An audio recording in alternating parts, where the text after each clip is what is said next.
Singhu border पर संयुक्त किसान मोर्चा करेंगे बैठक। आंदोलन की आगे की रणनीति पर होगी चर्चा। फिलहाल किसानों को बॉर्डर पर रुकने के दिए गए निर्देश। यमुनानगर को सीएम मनोहर लाल देंगे सौगात। चंडीगढ़ से वीडियो कॉन्फ्रेंसिंग के जरिए आधुनिक राजस्व अभिलेख कक्ष का करेंगे उद्घाटन। डिप्टी सीएम दुष्यंत चौटाला करेंगे कार्यक्रम की अध्यक्षता। लोहारू के शिवानी में मनाया जाएगा मत्स्य दिवस। पशुपालन मंत्री जेपी दलाल करेंगे शिरकत। किसानों को देंगे मत्स्य पालन को बढ़ावा देने की जानकारी। पूर्व सीएम भूपेंद्र सिंह हुड्डा ने मनोहर सरकार पर साधा निशाना। भर्ती घोटालों को लेकर लगाया आरोप। बोले हरियाणा में बेची जा रही है नौकरियां। उन्हाना के सामुदायिक स्वास्थ्य केंद्र की लापरवाही आई सामने। अस्पताल में नहीं है एनेस्थीसिया विशेषज्ञ। प्रसव कराने वाली महिलाओं को हो रही है दिक्कत।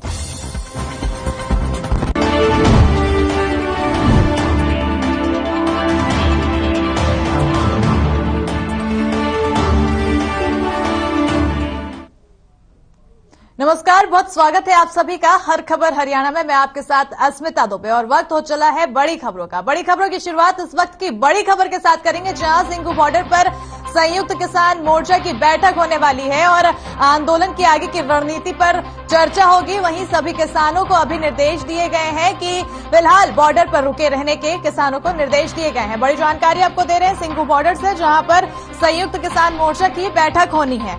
आंदोलन की आगे की रणनीति पर इस पर चर्चा होगी इस बैठक पर, और सभी किसानों को फिलहाल के लिए दिशा निर्देश दिए गए हैं कि किसान अभी बॉर्डर पर ही रुके रहेंगे। बड़ी जानकारी आपको दे रहे हैं, जहां सिंघू बॉर्डर से ये बड़ी खबर है। संयुक्त किसान मोर्चा की बैठक होनी है और बैठक पर आंदोलन की आगे की रणनीति पर चर्चा होगी। और इसी के साथ ही आपको बता दें कि फिलहाल सभी किसानों को ये निर्देश दिए गए हैं कि किसानों को बॉर्डर पर ही रुके रहना है।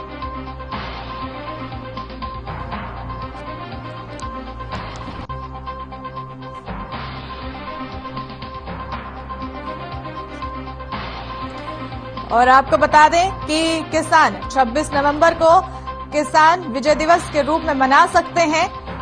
फिलहाल सिंघू बॉर्डर पर संयुक्त किसान मोर्चा की बैठक होनी है, जहां पर आंदोलन की आगे की रणनीति पर चर्चा होगी। आपको बता दें कि इससे पहले ये बैठक बीते दिन होनी थी, यानी कि शनिवार को ये बैठक होनी थी, जिसके बाद उस बैठक को स्थगित कर दिया गया और एक दिन के लिए टाल दिया गया, जिसके बाद अब आज ये बैठक होनी है। सिंघू बॉर्डर पर संयुक्त किसान मोर्चा की बैठक होगी और इस बैठक में अब आगे की रणनीति में बनेगी, तैयार होगी।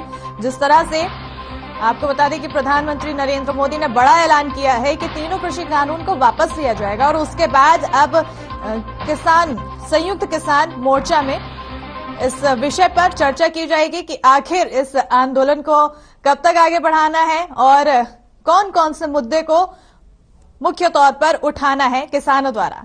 ऐसे में अब आज ये संयुक्त किसान मोर्चा की बैठक होगी और आंदोलन की आगे की रणनीति पर चर्चा की जाएगी। और इसी के साथ ही सभी किसानों को निर्देश दिया गया है कि फिलहाल किसान बॉर्डर पर ही रुके रहेंगे।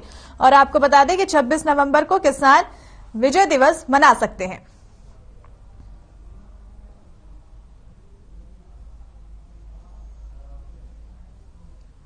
तो सिंघू बॉर्डर पर संयुक्त किसान मोर्चा की बैठक आज होगी, जहां पर बड़ी जानकारी आपको बता रहे हैं। प्रधानमंत्री नरेंद्र मोदी की तरफ से बड़ा ऐलान किया गया, तीनों कृषि कानून को वापस लेने का ऐलान किया गया। बता दें कि करीब 1 साल से किसान दिल्ली की अलग अलग बॉर्डरों पर बैठे हुए थे, चाहे वो गाजीपुर बॉर्डर हो, चाहे वो टिकरी बॉर्डर हो या फिर सिंघू बॉर्डर हो। हर जगह किसानों का जमावड़ा था, किसानों का डेरा था। एक मांग लेके बैठे थे कि तीनों कृषि कानून वापस हो जाएं, क्योंकि इस कानून के पारित होते ही किसान इससे सहमति नहीं जता पा रहे थे और वो बिल्कुल इसके खिलाफ थे। ऐसे में लगातार उनकी मांग यही थी कि तीनों कृषि कानून वापस किए जाएं, जिसके बाद तमाम तरह की चर्चा हुई। किसानों की सरकार के साथ कई दौर की वार्ता हुई, हालांकि इस वार्ता में किसी भी तरह का निष्कर्ष नहीं निकला, जिसके बाद अब प्रधानमंत्री नरेंद्र मोदी को बैकफुट पर आकर इस फैसले को वापस लेना पड़ा और तीनों कृषि कानून को वापस लेने का ऐलान करना पड़ा।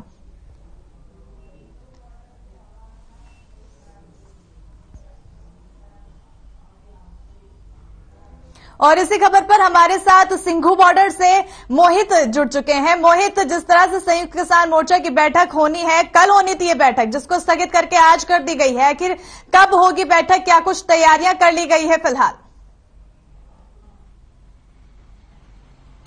मैं बताना चाहूंगा ये जो बैठक है ये आज हो सकती है, और बता दूं इस बैठक के अंदर जो तमाम जो किसान नेता है और जो किसान संगठन है उसके जो प्रतिनिधि हैं वो शामिल रहेंगे। और साथ ही साथ मैं बताना चाहूंगा कि जिस तरीके से आंदोलन दिल्ली और सोनीपत में पहली बार 26 नवंबर को किया गया था, तो ऐसे में हो सकता है कि इस 26 नवंबर को भी कोई बड़ा विजय दिवस के तौर पर ये लोग इस पूरे किसान जो है इस पूरे आंदोलन को मना सकते हैं। और साथ ही जो इस पूरी बैठक के अंदर जो फैसलों की अगर बात करें तो कहीं ना कहीं एमएसपी के ऊपर चर्चा, साथ ही साथ जो 700 किसानों ने जो अपनी जान दी है उनके परिवार वालों के लिए जो मुआवजे की बात करना, और भी जो बहुत महत्वपूर्ण जो मुद्दे हैं किसानों से संबंधित, उन सभी मुद्दों पर चर्चा की जाएगी, जिस चीज को लेकर जो इस बैठक को कल की बजाय आज करने की जो है बात की जा रही है। जी मोहित, तो साफ तौर पर देखा गया है कि जो अहम मुद्दे हैं उनको उठाने के लिए एक दिन का इन्होंने समय लिया था, जिसके बाद आज ये बैठक में चर्चा की जाएगी और इस पर रणनीति बनाई जाएगी। ऐसे में क्या कुछ लगता है, क्या कुछ खास रणनीति हो सकती है किसानों की? बताना चाहूंगा कि किसान जो है सीधे तौर पर सख्त रवैया अपनाए हुए हैं। उनका साफ तौर पर कहना है कि चाहे इन 3 कृषि कानूनों को निरस्त करने की बात प्रधानमंत्री ने की है, मगर अपने भाषण में प्रधानमंत्री ने एक बार भी जिक्र नहीं किया उन परिवारों का उन परिवार के लोगों का जिनकी मौत हुई थी इस पूरे आंदोलन के अंदर। एमएसपी पर कोई बात नहीं की प्रधानमंत्री ने। तो हमारी मांगे 3 कृषि कानून के साथ साथ और भी मांगे थी, चाहे वो एमएसपी की बात हो, चाहे फसलों को लेकर के, और जो गेहूं की फसलें, ज्वार की फसलें, इन सभी फसलों को लेकर एक अच्छा नियम लेके आना, हर चीज को फिक्स करने जैसी जो है बात लगातार किसान जो बीते 1 साल से कर रहे थे। तो इस पूरी आंदोलन के अंदर जो किसान है वो कहीं ना कहीं अपनी एक लिस्ट तैयार कर रहे हैं अपनी मांगों की, जिनको मानने के बाद ही वो यहां से अपनी रवानगी वापस घरों की तरफ करेंगे। जी मोहित, तो जिस तरह से अब लिस्ट को तैयार किया जा रहा है और सरकार से अपनी हर मांग को पूरी कराने के लिए हर एक कदम उठाए जा रहे हैं, ऐसे में ये भी बहुत ज्यादा जानना महत्वपूर्ण हो जाता है कि 26 नवंबर को किसान विजय दिवस के तौर पर मनाने जाना है, क्योंकि 26 नवंबर से ही वो दिन था जब उन्होंने शुरुआत की थी, पिछले साल शुरुआत की थी और अलग अलग बॉर्डरों पर उनका जमावड़ा हुआ था। ऐसे में मना सकते हैं वो विजय दिवस, तो उसके लिए क्या कुछ खास तैयारियां की गई है किसानों के द्वारा जिसके तहत ये कहा जा सकता है कि वो विजय दिवस मना सकते हैं 26 नवंबर के दिन? मैं बताना चाहूंगा कि जो आज जो बैठक हो रही है उस बैठक का जो महत्वपूर्ण कारण है वो यही है कि किस तरीके से जो आगे की रणनीति रहेगी, और जो जीत जो किसानों की जो हुई है, जो कि लगातार किसान कह रहे हैं कि हमारी जीत इस मुद्दे पर हुई है, अपने आंदोलन को हमने सक्सेसफुल, लगातार जो है किसानों के जो प्रतिनिधि हैं वो इकट्ठे हो रहे हैं, और कहीं ना कहीं एक जश्न का दिन जो है 26 नवंबर को देखने को मिल सकता है, क्योंकि इस दिन शुरुआत की गई थी और 365 दिन पूरे होने से पहले जो किसानों ने अपनी बात को एक मांग को जो है मनवा लिया है। तो किसानों का मानना है कि शायद 26 नवंबर से पहले अपनी और मांगों को भी मनवाया जा सकता है, और एक अच्छा जश्न का दिन जो है किसानों के लिए इन बॉर्डरों के ऊपर देखने को मिल सकता है। किसान संगठन, किसानों के साथ जुड़े लोग जरूर कोई जश्न जो है 26 नवंबर को विजय दिवस के तौर पर मना सकते हैं। जिस तरह से अब तक बॉर्डरों पर हुड़दंग देखने को मिलता था, कभी ट्रैक्टर रैलियां निकाली जाती थी, कभी काला दिवस के रूप में मनाया जाता तो कभी भारत बंद जैसे ऐलान किए जाते थे, लेकिन अब जो बड़ी जीत हासिल हुई है उसके बाद अब विजय दिवस मनाने की तैयारी है। तो ये एक तरह से जश्न है और बहुत ही बड़ा जश्न देखने को मिलेगा 26 नवंबर को। लेकिन इस जो उपलब्धि हासिल हुई है, इस पूरी उपलब्धि हासिल होने के बीच कई किसानों की मौत हुई है, कई किसानों ने अपनी जान गंवाई है, उनके लिए क्या खास मांगे हैं किसानों की सरकार से? मैं बताना चाहूंगा इस पूरे जो 700 लोगों की, जो 600 से 700 के आसपास जो लोगों की मौत हुई है, किसानों की जो मौत हुई है, उसको लेकर लगातार जो विपक्ष है वो भी लगातार ये कहता नजर आता है कि उन लोगों को जो है मुआवजा दिया जाए। और ऐसे में जो किसान नेताओं की बात करें, किसान संगठनों की बात करें, तो वो भी सीधे तौर पर ये कहते हैं कि जिन परिवारों ने अपनी जान दी है, जिन परिवार के लोगों ने अपनी जान दी है, उनको मुआवजा दिया जाए, और मुआवजा नहीं अगर सरकार देती है तो कहीं ना कहीं उन लोगों को नौकरी भी दी जाए, जिससे कि उनके परिवारों के जो कमाने वाले जो लोग थे, क्योंकि जो परिवार की मेन रीढ़ की हड्डी थी, मुखिया था, वही इस आंदोलन के अंदर अपनी जान गवा बैठा, तो उसका परिवार जो है उसका पालन पोषण कैसे होगा? और एक अमाउंट से पूरी जिंदगी नहीं कट सकती, तो ऐसे में नौकरी भी उन लोगों को दी जाए। इस तरीके की मांग जो है लगातार जो किसान संगठन है और उसमें प्रतिनिधित्व है और जो किसान नेता है वो लगातार जो है सरकार के सामने कर रहे हैं। जी मोहित, और अगर अभी देखा जाए तो जो आंदोलन चल रहा था, इतने साल भर से जो आंदोलन चला, इसमें कई संगठनों का सहयोग था। ऐसे में अभी फिलहाल में सिंघू बॉर्डर पर कितने संगठन मौजूद हैं?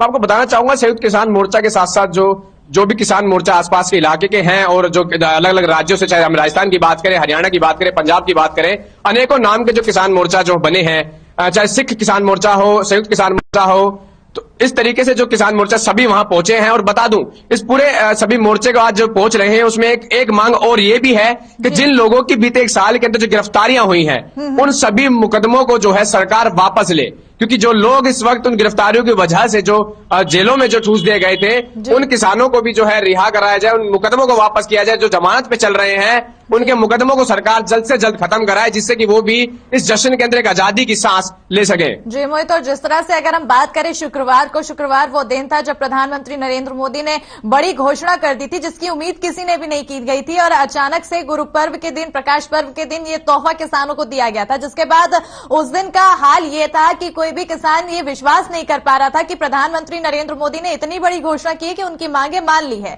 लेकिन अभी संसद से पारित नहीं हुआ है, जिसके जिद पर अभी अड़े हैं कि जब तक वो पार्लियामेंट में पूरे संवैधानिक तरीके से उसको स्थगित नहीं कर दिया जाएगा तब तक वो घर को वापस नहीं होंगे। लेकिन अभी फिलहाल सिंघू बॉर्डर पर आप मौजूद हैं, वहां पर कैसा माहौल है?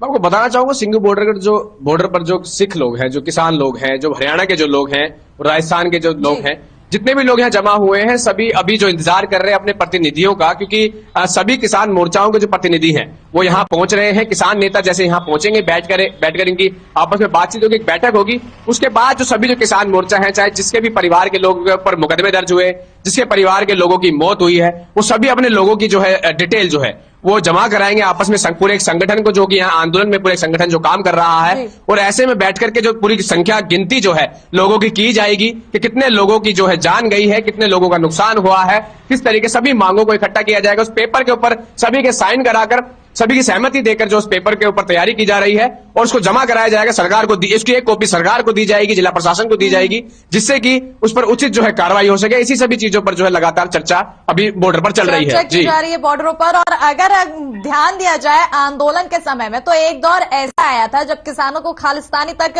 करार दे दिया गया था। अब इसके बाद जो खालिस्तानी शब्द था उसको लेकर अब किसानों का क्या कहना है, क्योंकि अब प्रधानमंत्री ने उनकी मांगे मान ली है, तो अब क्या ये जो टैग लग गया था किसानों के ऊपर से, उसको लेकर क्या कुछ किसान कह रहे हैं?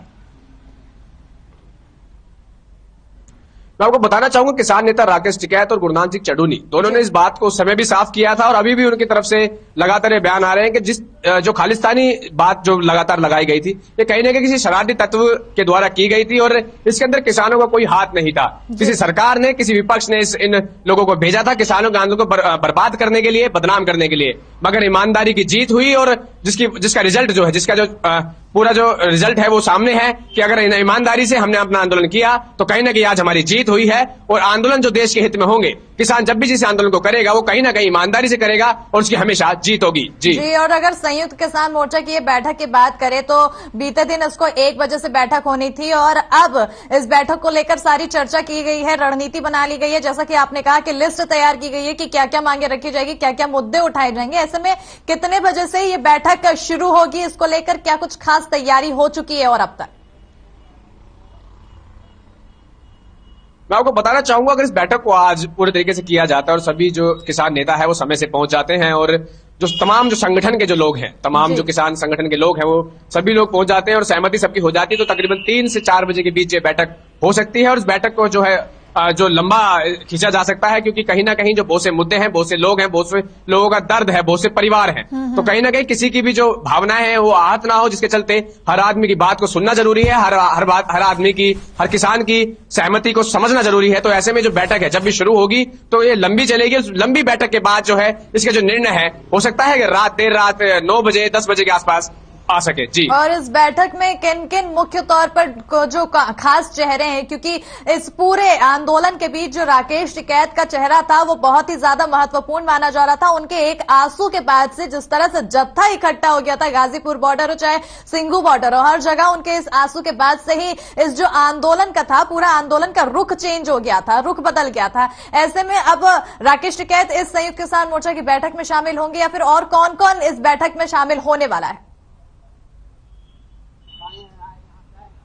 तो बताना चाहूंगा, अभी तक किसान जो संगठन है उन्होंने कुछ भी तय नहीं किया है, क्योंकि कहीं ना कहीं किसान संगठनों को इस बात का डर भी है कि अगर इस बैठक को लेकर के अगर चेहरों का खुलासा अगर किसान संगठन कर देते हैं तो कहीं उन चेहरों के ऊपर कोई रोक टोक ना लग जाए, उनकी कहीं पर किसी प्रकार से रोक ना लिया जाए, जिसके चलते जो है नामों को अभी फिलहाल किसान संगठनों ने छुपा कर रखा है। क्योंकि आपने हमेशा देखा है कि जिस तरीके से किसान अपने जत्थे को लेकर के, किसान नेता जत्थे को लेकर के पहुंचते हैं तो कहीं ना कहीं उनको रोक दिया जाता है, नजरबंद कर लिया जाता है। तो ऐसे में इन चेहरों को जो है छुपाया गया है। ये चेहरे जो है जितने भी किसान नेताओं के हों चाहे प्रतिनिधियों के हों, ये समय आने पर ही एक बार सामने आएंगे, उसके बाद ही तय हो पाएगा कि आखिर कितने लोगों ने, कितने किसान नेताओं ने शिरकत की, कितने प्रतिनिधियों ने शिरकत की और क्या कुछ फैसला लिया गया। जी, और अगर बात की जाए बॉर्डर पर बच्चों का जमावड़ा भी देखने को मिला था, क्योंकि सिंघू बॉर्डर पर न सिर्फ महिला एकत्रित थी, न सिर्फ युवा एकत्रित थे वहां पे, बल्कि बच्चे भी एकत्रित थे। तो बच्चों को लेकर क्या है, अभी बच्चे भी वहां पर मौजूद है क्या इस फैसले के ऐलान के बाद, जो प्रधानमंत्री ऐलान किए उसके बाद, या फिर अभी सारे वर्ग के मौजूद हैं या फिर सिर्फ बच्चे को वापस भेज दिया गया है? मैं आपको बताना चाहूंगा, जो बच्चे हैं उनको सीधे तौर पर इन मांगों का, इन मुद्दों का जो है पूरा ज्ञान नहीं है, मगर हाँ उनको इतना जरूर पता है कि उनके जो घर के बड़े हैं वो किसी आंदोलन में जुड़े हैं, और एक आंदोलन ऐसा है जहां पर उनकी फसलों का, उनकी जो गेहूं की फसलें हैं, ज्वार की फसलें हैं, उनका जो पैसा है उनको नहीं मिलता है, और उसको लेकर सरकार ने जो कानून बनाए हो कहीं ना कहीं उनके परिवार के लिए गलत है, वो गरीब हो जाएंगे, वो बर्बाद हो जाएंगे। ऐसी बातें जो बच्चों को जो है बताई गई थी, मगर बच्चों को जिस पूरे जो ये आंदोलन है इसकी पूरी जानकारी नहीं है, मगर अपने परिवारों के साथ उनकी खुशी के अंदर शरीक होने के लिए जरूर आ रहे हैं। क्योंकि लगातार जिस परिवार से एक कमाने वाला व्यक्ति और उठकर आंदोलन के लिए जाता है और 2-2 महीने तक वहां रहता है और फिर वापस जाता है, तो कहीं ना कहीं बच्चों को भी अपने पिता का, अपने भाई का इंतजार रहता था कि वो कहां जा रहे हैं। तो ऐसे में उन बच्चों को भी लाया जा रहा है कि देखो हम पूरे 1 साल से ये लड़ाई लड़ रहे थे और माननीय प्रधानमंत्री नरेंद्र मोदी ने हमारी मांगों को मान लिया है, एक मांग को पूरी तरीके से मान लिया है। तो ऐसे मोदी ने मांगे मान ली है, सरकार की तरफ से ऐलान कर दिया गया है कि किसानों की जो मांग थी वो तीनों कृषि कानून अब वापस ले लिए जाएंगे। बहुत बहुत शुक्रिया मोहित हमारे साथ जुड़ने के लिए, तमाम जानकारी देने के लिए। और अब संयुक्त किसान मोर्चा की बैठक कुछ ही देर में होगी, जिसमें आगे की रणनीति तैयार होगी और आगे जो भी फैसला लिया जाएगा इस बैठक के बाद जाहिर होगा, इस बैठक के बाद उजागर की जाएगी। खबरों में आगे बढ़ते जहां यमुनानगर को सीएम मनोहर लाल सौगात देने वाले हैं और आधुनिक राजस्व अभिलेख कक्ष का शुभारंभ करेंगे। और आपको बता दें कि वीडियो कॉन्फ्रेंसिंग के जरिए यह शुभारंभ किया जाएगा और डिप्टी सीएम की अध्यक्षता में यह पूरा कार्यक्रम होगा। बता दें कि शिक्षा मंत्री कंवरपाल गुर्जर इसकी शिरकत करेंगे और विधायक घनश्याम दास भी इस दौरान उपस्थित रहेंगे। चंडीगढ़ से बड़ी जानकारी दे रहे हैं, जहां पर आपको बता दें कि यमुनानगर को सीएम मनोहर लाल सौगात देने वाले हैं, आधुनिक राजस्व अभिलेख कक्ष का उद्घाटन करेंगे और आपको बता दें कि ये पूरा उद्घाटन वीडियो कॉन्फ्रेंसिंग के जरिए किया जाएगा। वहीं इस कार्यक्रम में डिप्टी सीएम इसकी अध्यक्षता करेंगे कार्यक्रम की, और बता दें कि शिक्षा मंत्री कंवरपाल गुर्जर भी इस कार्यक्रम में शिरकत करेंगे। वहीं विधायक घनश्याम दास भी इस दौरान उपस्थित रहेंगे। बड़ी जानकारी आपको दे रहे हैं चंडीगढ़ से, जहां पर यमुनानगर को सीएम मनोहर लाल नई सौगात देने वाले हैं, आधुनिक राजस्व अभिलेख कक्ष का उद्घाटन करेंगे, जहां पर CM Manohar Lal video conferencing के जरिए ये उद्घाटन करेंगे और ये पूरा कार्यक्रम डिप्टी सीएम दुष्यंत चौटाला की अध्यक्षता में किया जा रहा है। और इस दौरान शिक्षा मंत्री कंवरपाल गुर्जर भी शिरकत करेंगे और आपको बता दें कि जो विधायक घनश्याम दास हैं वो भी इस कार्यक्रम में उपस्थित रहेंगे। बड़ी जानकारी आपको दे रहे हैं चंडीगढ़ से, जहां पर यमुनानगर को सीएम मनोहर लाल नई सौगात देने वाले हैं। सौगात के तहत आपको बता दें कि आधुनिक राजस्व अभिलेख कक्ष का उद्घाटन किया जाएगा। सीएम मनोहर द्वारा वीडियो कॉन्फ्रेंसिंग के जरिए यह उद्घाटन किया जाएगा, जहां पर डिप्टी सीएम की अध्यक्षता में यह कार्यक्रम किया जा रहा है और शिक्षा मंत्री कंवरपाल गुर्जर इसमें शिरकत करने वाले हैं। वहीं विधायक घनश्याम दास भी उपस्थित रहेंगे। और इसी खबर पर ज्यादा जानकारी के लिए हमारे साथ जुड़ चुके हैं सुरेंद्र मेहता। सुरेंद्र, ये जो मनोहर लाल की बड़ी सौगात होने वाली है और झज्जर के लोग, यमुनानगर के लोगों को ये बड़ी सौगात मिलने वाली है, ऐसे में क्या कुछ खास तैयारियां हैं इस कार्यक्रम को लेकर? बिल्कुल, यमुनानगर के जिला सचिवालय में ये कार्यक्रम आयोजित किया जा रहा है, जहां मुख्यमंत्री वीडियो कॉन्फ्रेंसिंग से जुड़ेंगे, वहां उद्घाटन करेंगे और कार्यक्रम की अध्यक्षता जो है डिप्टी सीएम ने करनी है और यमुनानगर में शिक्षा मंत्री और यमुनानगर के विधायक उपस्थित रहने वाले हैं। जो कार्यक्रम है इसके जरिए आगे का जो जितना भी रिकॉर्ड है, रिवेन्यू रिकॉर्ड है, राजस्व रिकॉर्ड है, लोगों के मकान से, जमीन से जुड़े हुए जितने भी मामले हैं वो सब ऑनलाइन लोगों को मिल जाएंगे। चाहे उसका इंतकाल चाहिए होगा, चाहे कोई भी किसी तरह का दस्तावेज चाहिए होगा, वो उनको तुरंत एक क्लिक के साथ ऑनलाइन मिल जाएगा। अभी इन चीजों के लिए लोगों को काफी परेशानी का सामना करना पड़ता था, अलग अलग कार्यालयों में जाना पड़ता था, कहीं कहीं दिन का इसमें दिक्कत रहती थी, लेकिन अब ये सारी चीजें एक क्लिक से मिल जाएंगी और मुख्यमंत्री आज इसका विधिवत रूप से उद्घाटन करने वाले हैं। जी सुरेंद्र, तो जाहिर बात है कि लोगों को बड़ी सौगात मिलेगी और लोगों के चेहरे में बहुत खुशी होगी, जिसका आज मुख्यमंत्री द्वारा उद्घाटन कर दिया जाएगा, सौगात मिलेगी जो लोगों को। ऐसे में क्या कुछ तैयारी और कब ये सौगात दी जाएगी, कब ये कार्यक्रम शुरू होगा? बिल्कुल, ये सचिवालय में कार्यक्रम आयोजित होने वाला है और इसको लेके काफी तैयारियां की गई हैं जिला प्रशासन द्वारा और यह कार्यक्रम करीब करीब 1 बजे होने वाला है, जिसमें मुख्यमंत्री और डिप्टी सीएम जो है वो चंडीगढ़ से जुड़ने वाले हैं। वहीं यमुनानगर से शिक्षा मंत्री और यमुनानगर के विधायक सहित बाकी जो अधिकारी हैं वो यहाँ पे मौजूद रहेंगे यमुनानगर में। जी, तो सभी शिक्षा मंत्री और विधायक घनश्याम दास की मौजूदगी में इस कार्यक्रम का उद्घाटन किया जाएगा। ऐसे में जो लोग हैं, लोगों के चेहरे भी खिल उठे होंगे। ऐसे में लोगों का क्या कहना है इस बड़ी सौगात मिलने के बाद?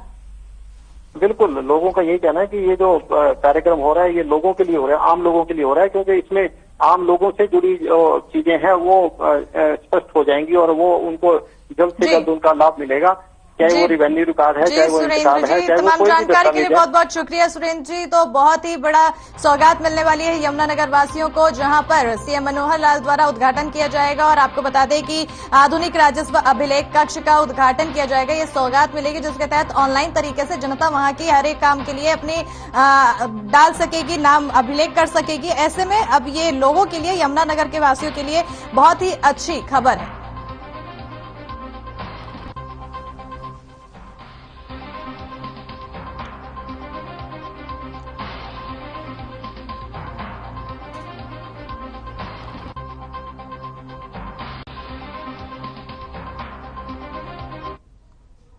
और इस वक्त की बड़ी खबर आ रही है जहां एनसीआर की आबो हवा बेहद खराब स्थिति में है। बड़ी जानकारी आपको बता रही है कि दिल्ली का एक्यूआई 347 से ऊपर पहुंच गया है और गुरुग्राम का एक्यूआई 304 के ऊपर है। बता दें कि फरीदाबाद का एक्यूआई 284 तक पहुंच चुका है और लोगों को सांस लेने में काफी दिक्कतों का सामना करना पड़ रहा है। बड़ी जानकारी आपको दे रहे हैं जहां पर दिल्ली एनसीआर की आबो हवा बेहद खराब स्थिति में पहुंच चुकी है। लोगों को काफी दिक्कतों का सामना करना पड़ रहा है। जिस तरह से पॉल्यूशन की स्थिति नाजुक होती चली जा रही है, ऐसे में सरकार द्वारा तमाम फैसले लिए गए थे, जहां उससे पहले 17 नवंबर तक के लिए सभी स्कूलों को बंद करने का फैसला लिया गया था और निर्माण कार्य पर रोक भी लगाई गई थी। अब अगर स्थिति की बात करें तो एनसीआर की आबो हवा बेहद ही खराब स्थिति में मापी जा रही है। वहीं अगर बता दें कि दिल्ली के एक्यूआई की बात करें तो 347 अभी एक्यूआई दर्ज किया गया है और अगर वहीं गुरुग्राम की बात करें, गुरुग्राम का एक्यूआई पहुंचा है 304 तक, जहां पर फरीदाबाद की अगर बात करते हैं तो फरीदाबाद का एक्यूआई पहुंचा है 284 तक और इन जो एक्यूआई लेवल जो पहुंच रहा है, जो 300 और 200 के पार जा रहा है, इस वजह से लोगों को काफी दिक्कतों का सामना करना पड़ रहा है। लोगों को सांस लेने में दिक्कत हो रही है, लोगों को आंखों में जलन भी हो रही है, कई तरह की समस्याएं लोगों द्वारा बताई जा रही है। ऐसे में जो घर से बाहर निकलना लोगों के लिए मुश्किल हो जा रहा है और जो विजिबिलिटी है उसमें भी काफी ज्यादा असर देखने को मिल रहा है इस पॉल्यूशन के चलते। ऐसे में तमाम तरह के हथकंडे अपनाए जा रहे हैं सरकार की तरफ से और इस पॉल्यूशन को नियंत्रण में रखने के लिए तमाम चीजें की जा रही है, लेकिन इसकी स्थिति अभी भी नाजुक बनी हुई है और कुछ भी सुधार होने में नहीं नजर आ रहा है। और अगर आपको बता दें, जिस तरह से पराली जलाई जा रही है, पराली का धुआं काफी ज्यादा प्रभावित कर रहा है जो वातावरण है उसमें, पॉल्यूशन के बेहद स्थिति खराब होने में। और वहीं दिवाली के बाद से ही जो स्थिति दिल्ली एनसीआर की है वो और भी ज्यादा नाजुक होती चली जा रही है। और इसी खबर पर ज्यादा जानकारी के लिए हमारे साथ मोहित जुड़ चुके हैं सीधा गुरुग्राम से, जहां पर मोहित, दिल्ली एनसीआर की आबो हवा एकदम से नाजुक स्थिति में पहुंच चुकी है, लोगों को काफी दिक्कतों का सामना करना पड़ रहा है। क्या कुछ सरकार की तरफ से प्रयास किए जा रहे हैं इसको नियंत्रण में रखने के लिए? मैं दर्शकों को सबसे पहले बताना चाहूंगा कि आज के दिन जो गुरुग्राम का पोल्यूशन का जो लेवल है वो दिल्ली से भी ज्यादा है, यानी कि 375 के पार जो है गुरुग्राम का पोल्यूशन लेवल आज दर्ज किया जा रहा है। और गुरुग्राम के 4 इलाकों में जो है पोल्यूशन को मापने के लिए AQI मशीनें लगाई गई हैं, जहां चाहे विकास सदन की बात करें, सेक्टर 37 की बात करें, Gurugram MBS mall, Delhi Sarol border की बात करें, तो ऐसे में सभी मशीनों से जो है कहीं ना कहीं जो आज पोल्यूशन है वो 375 के पार दिखाई दे रहा है, यानी कि पोल्यूशन आज दिल्ली से भी ज्यादा गुरुग्राम के अंदर है। और बात करें कदम की, गुरुग्राम जिला प्रशासन कदमों की, तो गुरुग्राम जिला प्रशासन ने जो अनेकों जो टैंकर हैं वो अब सड़कों पे लगा दिए हैं। और सड़कों के किनारे में दिखाना चाहूंगा कि जो सड़कों के किनारे ये जो धूल पड़ी होती है, इस धूल के ऊपर जो है पानी गिराने का काम जो है जिला प्रशासन द्वारा किया जा रहा है। हालांकि जिस जगह से मैं लाइव कर रहा हूं वहां पर अभी जो है टैंकर नहीं पहुंचे हैं, मगर गुरुग्राम की इस सड़कों किनारे की धूल जो है इसके ऊपर पानी का छिड़काव किया जा रहा है, क्योंकि कहीं ना कहीं गाड़ियों के चलने से धूल भी जो है वातावरण को प्रदूषित करती है। और ऐसे में जो कंपनियां हैं, जहां पर रबड़ की कंपनियां थी, मैं इस वक्त रबड़ की कंपनी के बाहर खड़ा हूं। इस कंपनी का नाम सिंगला है, जहां पर रबड़ों के टायर जो बनते हैं।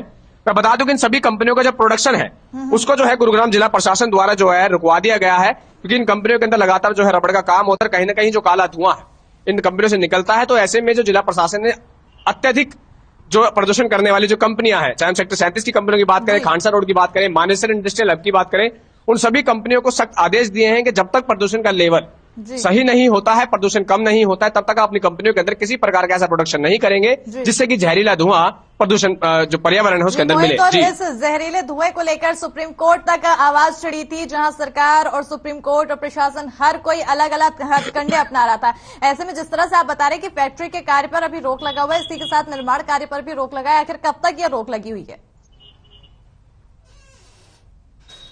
मैं आपको बताना चाहूंगा, सरकार ने सीधे तौर पर नोटिस देते हुए ये साफ कर दिया है कि जो भी रोक इस प्रदूषण के दौरान जो लगाई जाएंगी उनको तब तक नहीं हटाया जाएगा जब तक सरकार का कोई दूसरा आदेश नहीं आ जाता है। यानी कि रोक की कोई लिमिट नहीं लगाई गई है। अब जो रोक सीधे तौर पर जो गुड़गांव, फरीदाबाद, सोनीपत, दिल्ली, इन जगहों पर जिस सरकारों ने जो अपने अपने राज्य अपने क्षेत्रों के अंदर जो रोक लगाई है उसको लेकर के कोई जो तारीखें जो तय की गई थी उन तारीखों को हटा करके अब कर दिया गया है कि अब जब तक कि अगला फैसला सरकार नहीं लेती है तब तक ये रोक कंटिन्यूसली चलती रहेंगी, चाहे इसमें 1 महीना गुजरे, चाहे 1.5 महीना, चाहे 2 महीने। जी बिल्कुल, आगे की फैसला अब जब तक इसकी तारीख घोषित नहीं गई है, जब तक कुछ आगे का फैसला नहीं आएगा तब तक कुछ अभी निर्माण कार्य पर रोक नहीं हटेगी। बहुत बहुत शुक्रिया मोहित तमाम जानकारी के लिए। तो अभी अगर गुरुग्राम की बात करें तो 375 AQI दर्ज किया गया है। ऐसे में जो स्थिति है, आबो हवा जो है वो काफी ज्यादा खराब है, पर्यावरण की स्थिति काफी ज्यादा नाजुक है, लोगों को काफी तरह की दिक्कतों का सामना करना पड़ रहा है। ऐसे में तमाम तरह की परेशानी को झेलते हुए प्रदूषण का स्तर रोज बढ़ता चला जा रहा है और उस पर प्रयास किया जा रहा है कि प्रदूषण के स्तर पर किसी तरह से कमी लाया जाए, और सरकार और प्रशासन हर तरह के हथकंडे भी इसको लेकर अपना रही है।